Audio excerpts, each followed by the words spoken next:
O clima mudou. Os eventos extremos, resultados de um mundo mais quente, já são realidade aqui, aí e em todas as partes do mundo. Não tem mais jeito, precisamos falar sobre isso. Então, se você quer acompanhar as negociações climáticas, as ações políticas, ouvir cientistas ou mesmo entender como isso te afeta, você está no lugar certo. Esse é o Entrando no Clima, um podcast quente como as mudanças climáticas. Olá, seja bem-vindo a mais um episódio do podcast Entrando no Clima.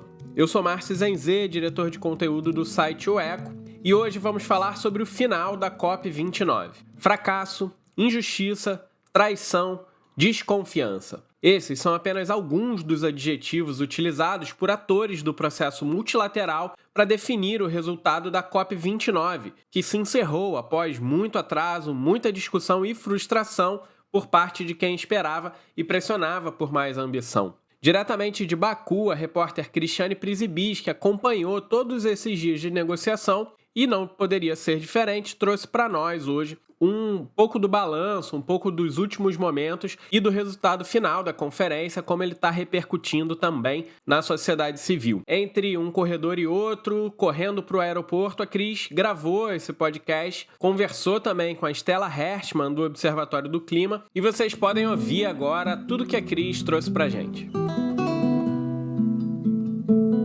Olá, Márcio. Olá, ouvintes.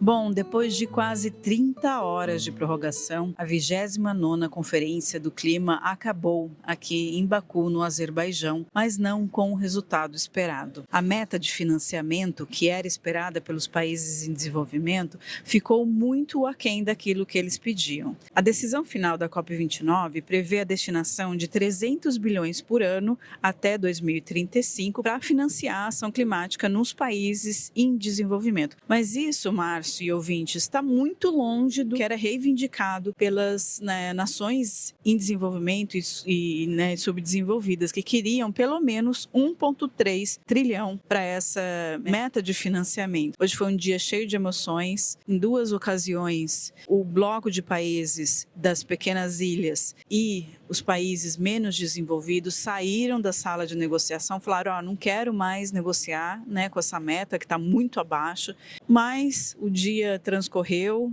muita espera nos corredores, a sala de imprensa, todo mundo ali de stand-by, e a plenária final aconteceu agora na madrugada, de sábado para domingo, à noitezinha no Brasil, com esse resultado que não agradou muito. Para falar sobre isso, a gente ouviu a Stella Hershman, que é do Observatório do Clima, e ela traz as suas impressões sobre o resultado final da 29ª Conferência do Clima da ONU. Vamos ver. Stella, o resultado agora da COP29, ele ficou, em relação à meta de financiamento, ficou muito aquém daquilo que os países em desenvolvimento queriam.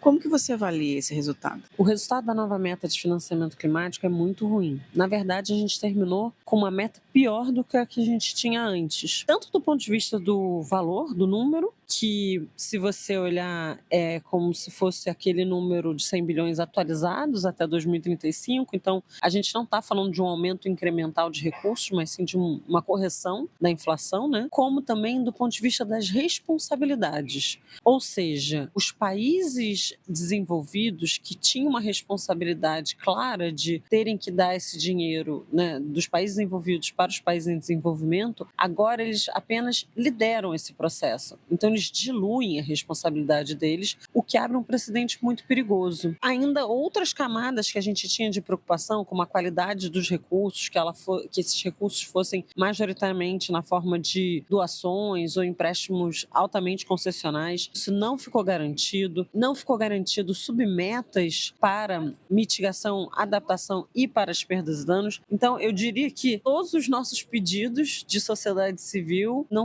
nenhum deles foi atendido. Durante Durante essas 2 semanas, assim, a sociedade civil se manifestou muito fortemente e hoje, na tarde de hoje, horário de Baku, veio uma voz muito forte da sociedade civil, dizendo que, de alguns grupos, né, da sociedade civil, dizendo que não ter um acordo era melhor do que um acordo ruim, diante da perspectiva que se tinha, né, de um número muito baixo. Por outro lado, a gente vê que teve um esforço dos negociadores de conseguir sair com um acordo final, por conta da situação geopolítica que a gente enfrenta e com perspectivas, talvez, de um agravamento, né, dessa situação. Como que você avalia? Era melhor não ter um acordo do que ter um acordo ruim? Como foi? Eu entendo que a gente vai ter um contexto político muito difícil pelos próximos anos e que, por isso, a gente precisava assegurar uma meta, uma nova meta de financiamento climático, até porque, como a gente conversou antes da COP começar, né, ano que vem é o momento que novas metas redução de gás de efeito estufa, né,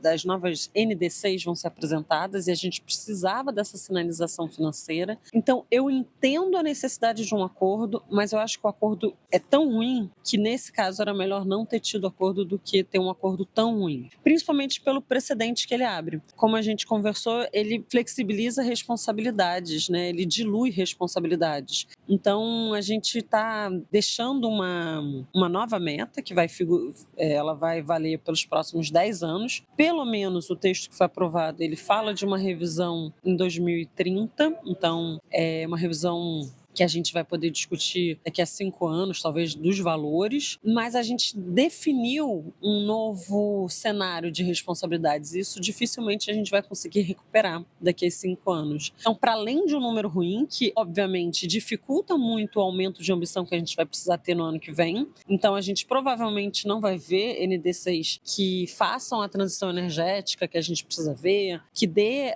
a resposta, né, para manter a meta de 1,5 viva, suficientes, mas para além da gente não ter o dinheiro para fazer isso, a gente também abre esse precedente perigoso e que acaba comprometendo todas as futuras metas de financiamento climático. Diante desse cenário que a gente tem agora, dos resultados, qual que vai ser o papel do Brasil, considerando que ele vai sediar a COP do ano que vem? Bom, o Brasil já tinha um desafio imenso, né, colocado na sua presidência, que era manter a meta de 1,5 vivo, então estimular que todos os países apresentassem suas metas climáticas condizentes com o tamanho desse desafio. E isso vai ser muito mais difícil sem dinheiro, como a gente falou. Mas agora, além disso, ele foi chamado para uma conversa, né, de Baku até Belém, para fazer parte aí de uma dupla de países que vão desenhar um caminho para conseguir aumentar o financiamento climático até chegar a 1,3 trilhão, que era o pedido dos países em desenvolvimento. Então, esse mapa do caminho vai ser uma das missões que o Brasil vai ter que encarar aí até a COP30, ou seja, dar continuidade a essa conversa que terminou de maneira muito difícil hoje em Baku e que a confiança está mais uma vez dilacerada entre os países. Acho que a presidência da COP, que começa acho que imediatamente agora que termina a COP 29, vai ter um ano de bastante desafio e, como você mesmo falou, num contexto político ainda mais complicado.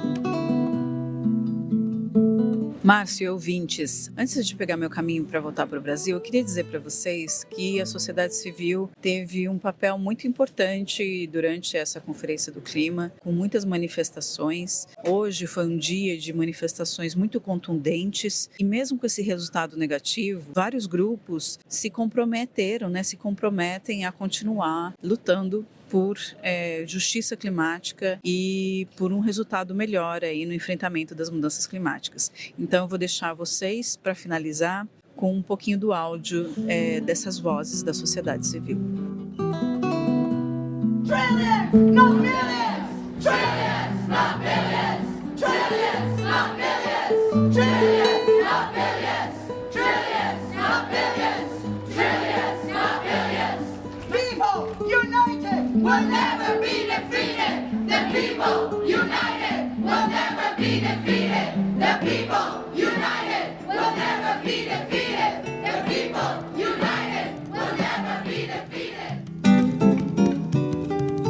Prezadas ouvintes e prezados ouvintes, encerramos por aqui a nossa maratona de cobertura da Conferência do Clima número 29, que aconteceu no Azerbaijão. Porém, o nosso podcast não se encerra por aqui e voltamos em breve com mais análises e novidades das negociações climáticas. Temos um longo caminho rumo à COP30 em Belém, no Brasil, e vamos estar acompanhando e trazendo muita informação para você. Se você gosta do nosso trabalho, você pode nos apoiar em catarse.me/OECO.